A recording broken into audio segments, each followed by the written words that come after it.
This exercise has asked you to be really honest with yourself when you think of your own helping identity. But let's just get some thoughts and you can just speak it or you can type it. What are the things that you find encouraging when you think of the people in your life who are great helpers? What is it about them that makes them so good? And I was thinking about it in the 10-minute break. And for me, it is someone that doesn't judge me, but is more of an encourager. Yeah. So what were some of the qualities that you discerned in the person who you consider is really good at helping you? Before we go on to your own helping For me, identity. Go ahead. Sorry. For me, it is consistency, because through his consistency, the trust is developed. And I struggle to receive help from anyone who's not consistent, because if you're not consistent, I don't have enough time to really analyze your character. So would you say consistent, I like that one, consistent in helping you or consistent in the manner in which they help you?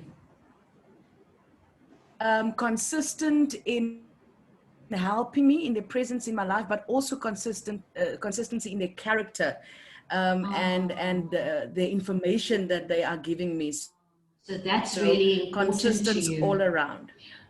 So character and ethics and integrity of the person who is helping you is important.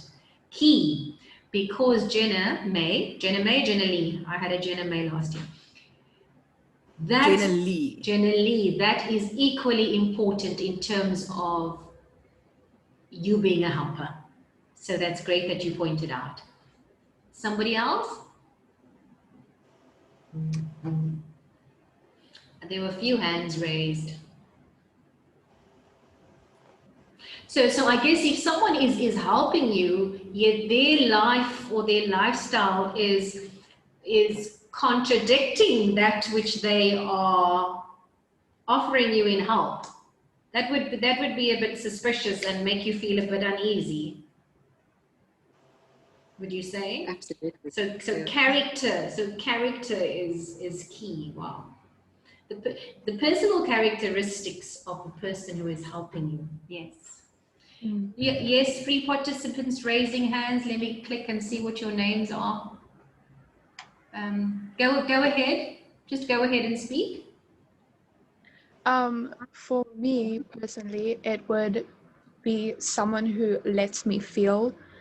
I am a huge empath, and a lot of the time the world categorizes me as too sensitive. So for someone to just let me feel how I feel and not judge me on that, yes, is a big thing for me. Yes. Is it not like the worst words to hear when someone says, don't feel that way? Why do you feel that way? Oh! Yeah. You're being too emotional about it, and it's like, I can't help it.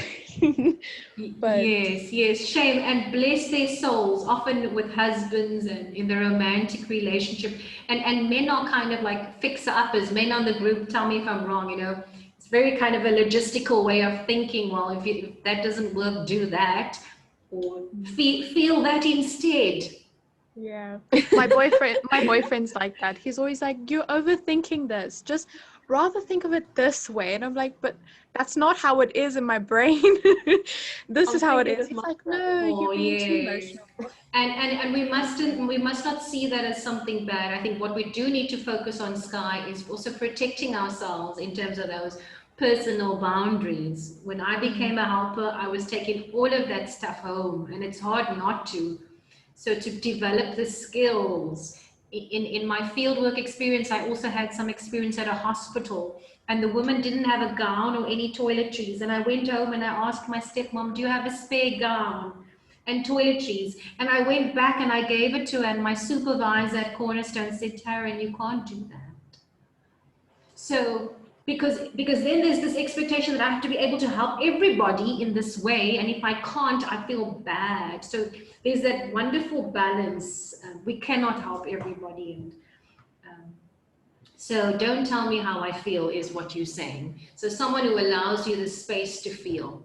You guys are going to be really great at the role play assessment, because these are some of the skills that you need to be able to implement. The other two raised hands, go ahead. Yes, Nika. I think for me, one of my best friends, for me, she stays calm, and calm and very understanding. And I find that she's got a skill to rephrase exactly what I've said or my thoughts and views and reflect it back to me cleaner, more uncomplicated, and Is she a counselor? very, very non-judgmental, obviously. Yes, she's actually a psychologist. Okay, because not everyone carries that skill. Yeah, so she's raised the benchmark so high for anybody else, but she's just, I think calm is for me a huge thing. Calm Yes. and understand, calm and letting it be there and understanding. Right. So the purpose of this exercise is to be able to develop those skills that you're seeing in someone else in your own helping identity. So you will learn how to listen and reflect back feelings. You will learn how to paraphrase. You will learn how to summarize. Yeah. Anybody else? There was, okay, in the chat, understanding and listening. Okay, that's the old chat. Forgive this 49-year-old and her tech skills. Okay, then in a short paragraph, describe the kind of helper that you think you are. Now, I don't want you to read out your paragraphs for time's sake, but perhaps let's be honest with ourselves and let's just throw out, before we go to the positives, let's throw out, is there anything negative that came up in you? So for me, I feel like sometimes I'm a little bit controlling and sometimes I need to know when to shut up and allow the other person to speak. I find that's much easier when I'm in a professional setting as opposed to when I'm with someone that was more of a buddy and a friend. But the beauty of this course is that you can go home now and you can begin practicing immediately. Don't tell people what's wrong with them, hey? But just listen and go, oh, that must be really hard, or I can see that makes you feel sad or disappointed. So what are some of the negative things that you think would hamper your helping identity?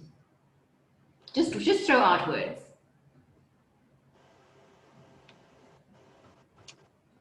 I can be a control freak. Okay. Yeah. Thank you for that honesty. Anything else? I can be too quick on the button and keen bean and embarrass myself by just writing like Madiba. Oh. No, but you were being authentic. You were being authentic. No, it's like the keen bean. Yeah. I should have just kept quiet a little longer. Okay. Yes, because there's such beauty in the silence and in the reflecting. When we take a moment to actually, especially in volatile conflict situations, I've realized I will not respond to a WhatsApp or an email until I've had my quiet time and my gratitude time. And it has made the hugest difference in how, and also if someone has rubbed me up the wrong way, I will not respond immediately because I know how that ends from 10 years ago. So the adage of sleeping on it really does help. So don't respond for responding's sake is what we're saying, you know. Yeah, or interrupt. I interrupt too quickly. I really have to pace myself to let them really finish before I want to try and fix. That's exciting, and it's exciting to highlight what these things that we need to work on, because you haven't come here perfect, and neither am I. And that's what learning is. It's a lifelong experience. When you do your role play videos, don't aim for perfection. Aim for learning. It's okay to mess up, and it's okay to make a mistake, because that's why we're here. And so does anyone else want to share something negative that they think they should work on before I move to the positives? Yes, Sandra May? I think sometimes when I'm like with a friend and they're just telling me what's wrong, I think like, even if I've experienced that and I have advice, then I would doubt myself. I would doubt that what I'm thinking about that could be helpful would actually be helpful. Doubt, yes. Yeah. Yes, that is a biggie, hey?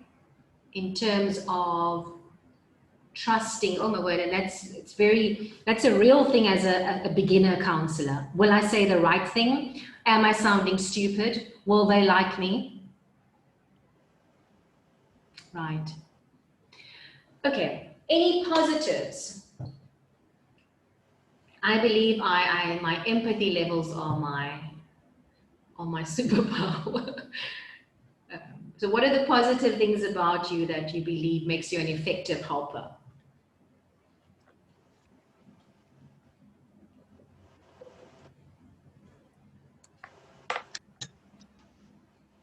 Nika, Matthew, Sky.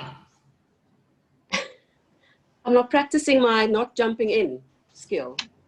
Okay. Wrong What's time. Okay, what needs to jump in? what is the one thing that you can admire about yourself as a helper, Nika? I'm really truly honest. I love honesty, and everybody has complimented me on that. And I'm very empathetic and honest, I have to say. So I get so fulfilled by being able to just assist somebody in making anything a little bit easier on whatever level. So I'm hoping in my middle age as well that was forced to be a bit less self-conscious and less self-aware. Right. I have found that I can get over myself and focus completely on them, which is quite nice. Nika, that's beautiful.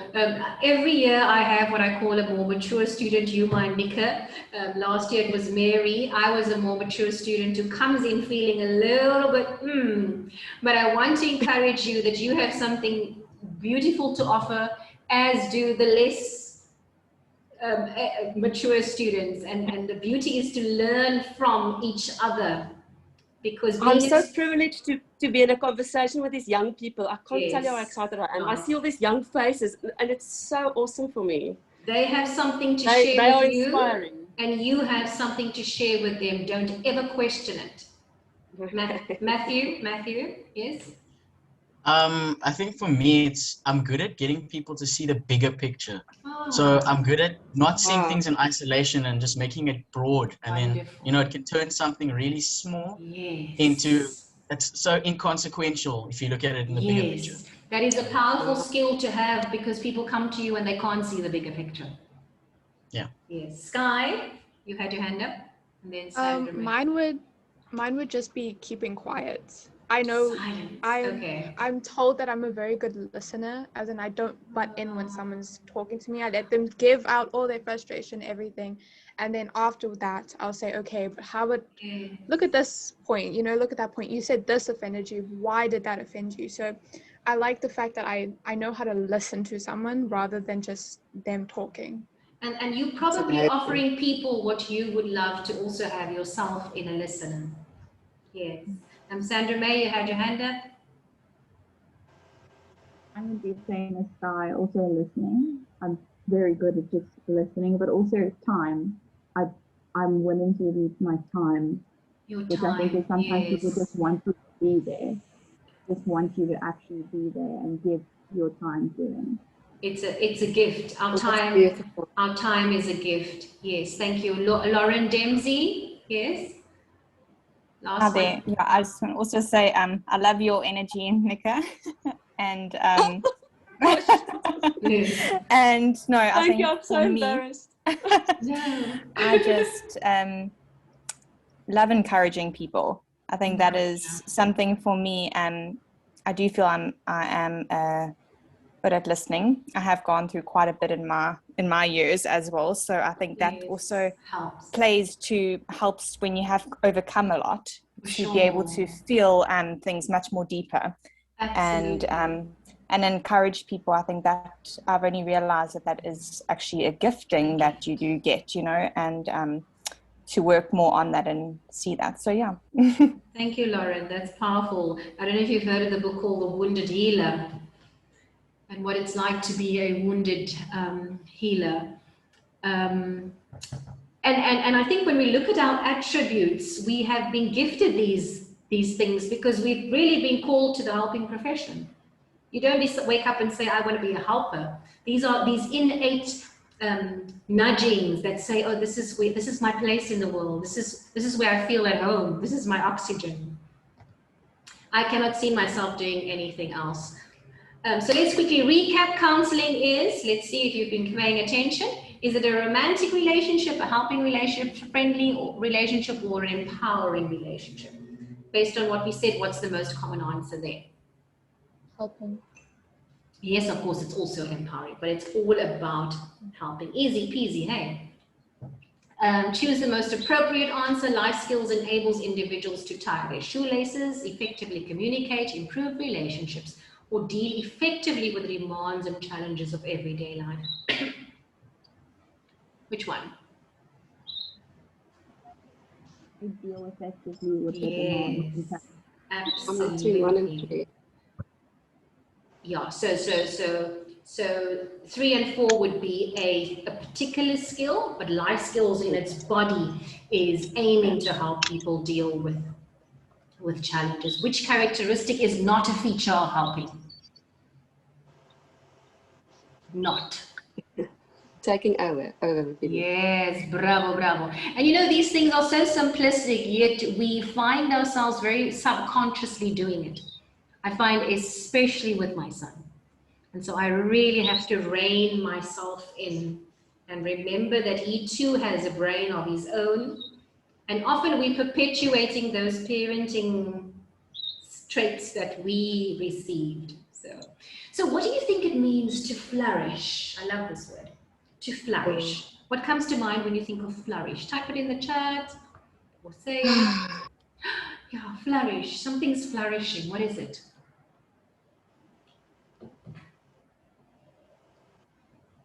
Just self-actualization. You're just like thriving. Thriving when you say when you say survive and not thrive. That absolutely. Okay. I got goosebumps because that's Yes. my thing with other parents. Don't raise your kids to just survive. Yes. That's a whole other topic. To thrive. Yes. Go Lauren, go Jenna, Sandra. Yes, to Lauren. For me, it is to be in complete purpose, to be in a spot where you are absolutely in purpose, because you can only flourish when you are completely aligned to your purpose. Sure, that's beautiful. Yes. And so thank you, Jenna Lee. I had to discover that many years ago. Lauren, yes?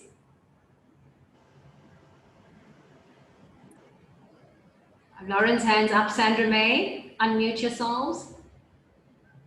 I would, when I think of the word flourish, I think of the word bloom, and I would say bloom. Yes, to bloom. To bloom. Yeah. Wonderful. Let's see what the next slide says about flourishing. It says to thrive, to prosper, to grow vigorously, to develop, to bloom, to blossom, to advance, to succeed. And we can do all of those generally towards our purpose. But flourishing does not mean that there aren't any challenges. It does not mean that. And somehow there is this misconception that we can only flourish within the most beautiful, ideal circumstances of paradise. If you do yourself a favor as a psych student, or if you're not a psych student, but just a lover of psychology, Viktor Frankl, don't know if you know him, he was in the German Auschwitz camps, and he was a psychologist, psychiatrist, and he invented logotherapy. And there he was in the middle of the snow with hardly anything to eat, bare feet, working in the snow, no clothes. His family had been executed. He didn't know if he'd see them again. And he was in this most horrendous circumstances, and he chose to flourish in his mind. All he had was his imagination. And he imagined that he would see his family again. He imagined that he would speak to huge audiences about a theory that he developed.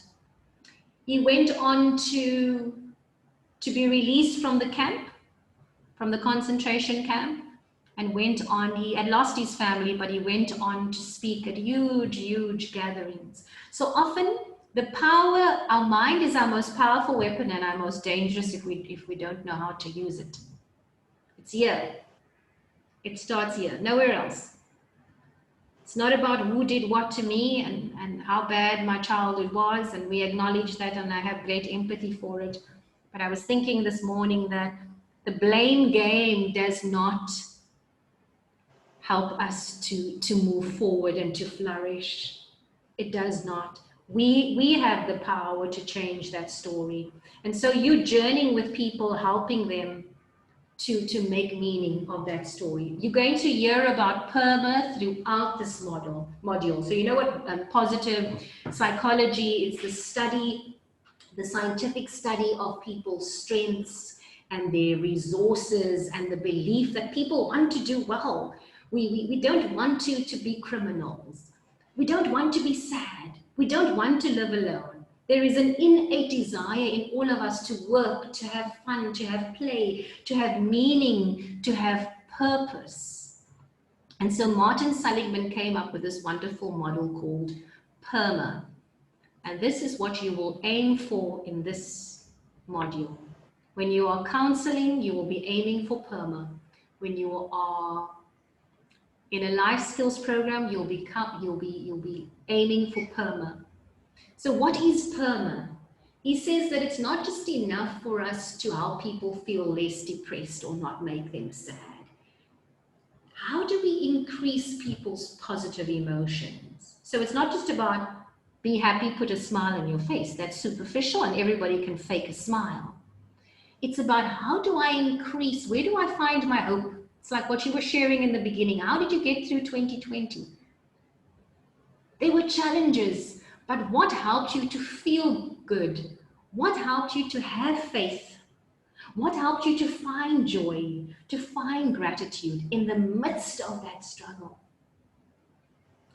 So my past was terrible, I'm using it as a general, but how do I still find joy despite that past?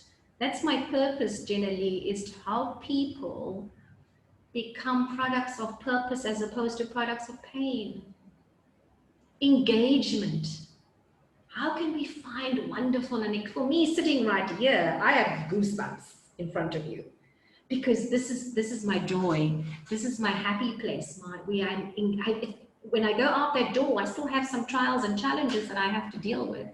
But this has lifted me and allowed me to flourish despite positive relationships. This is what I know in my life on earth. You cannot flourish in isolation. You cannot. I've tried it. I've been locked up in my room. I've tried it. You cannot flourish in isolation and in loneliness. We've been wired for relationship. We've been wired to want love, to be needed, to have affection, to engage, to interact.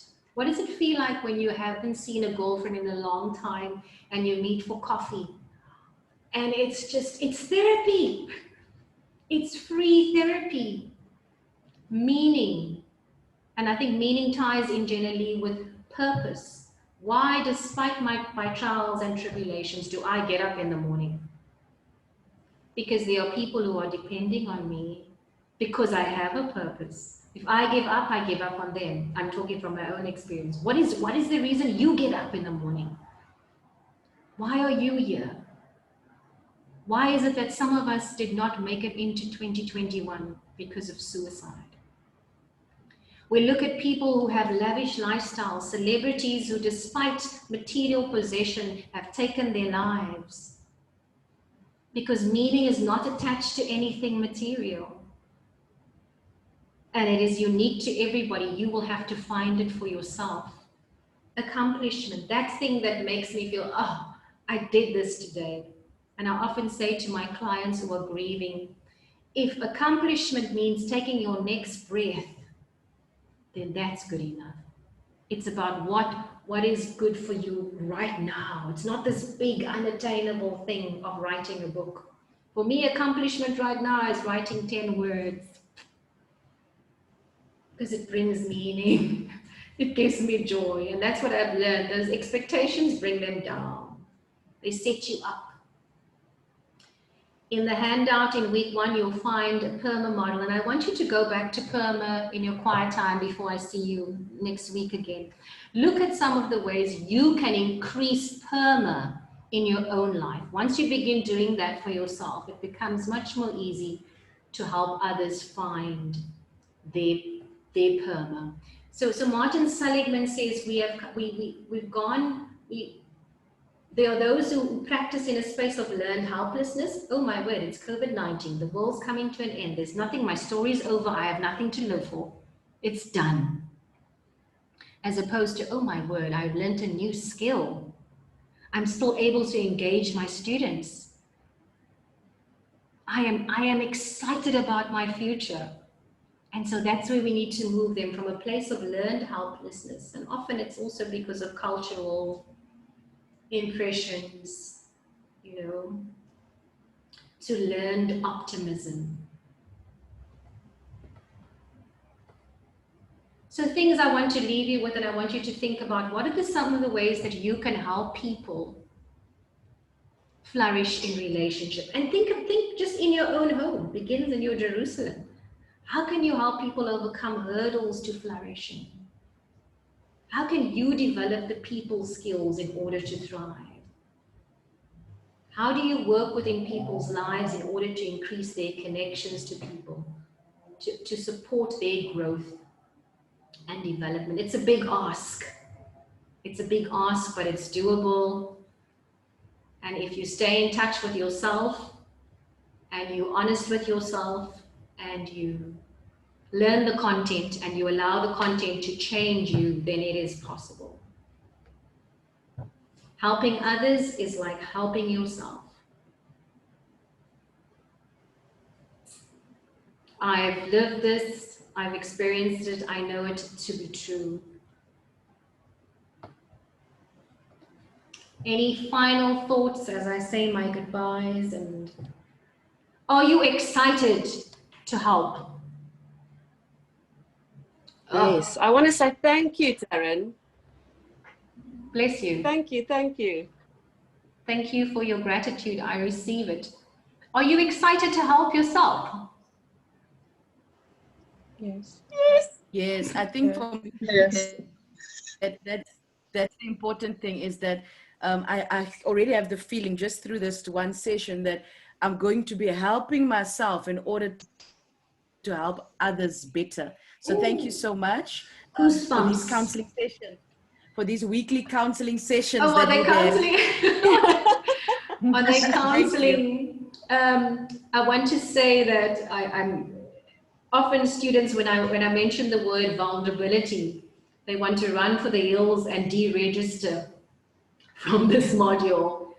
But it was only in getting vulnerable with myself and getting true with myself and taking off my mask that I used to pretend that I would wear, that I was truly able to heal and to flourish. It was only in getting real with myself and abandoning the finger pointing. I lost my mom when I was 9 years old on Christmas Eve. She was 9 months pregnant and my baby brother died as well. And after that, it was just a barrage of lots of anger and bitterness and finger pointing. And so I needed to go on a real journey of looking at the mess and saying, I don't need this. This is not helping me. There cannot be growth without the rain. Yes, thank you so much. Very excited. I'm so glad. Oh, yes. I'm so happy.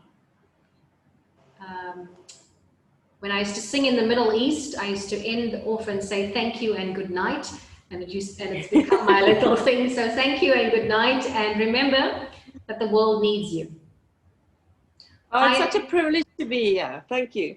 It's a privilege to be here too. I'm going to now attempt to upload all of these little lectures onto the lessons tab.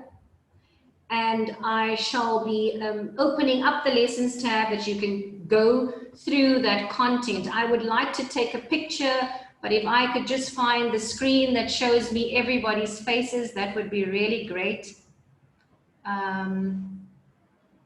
I cannot find it. Oh my. Let's see. Oh, there are other faces too. Loads of other faces. Quiet faces. I cannot. But let me, if you're not happy with the picture, tell me. But I'm a documenter and I. Okay. You want to smile? Yay. Thank you so much. Bless you. Have a great Thank day. you, everyone. Thank Bye-bye. you. Bye. See you next week. Thank you.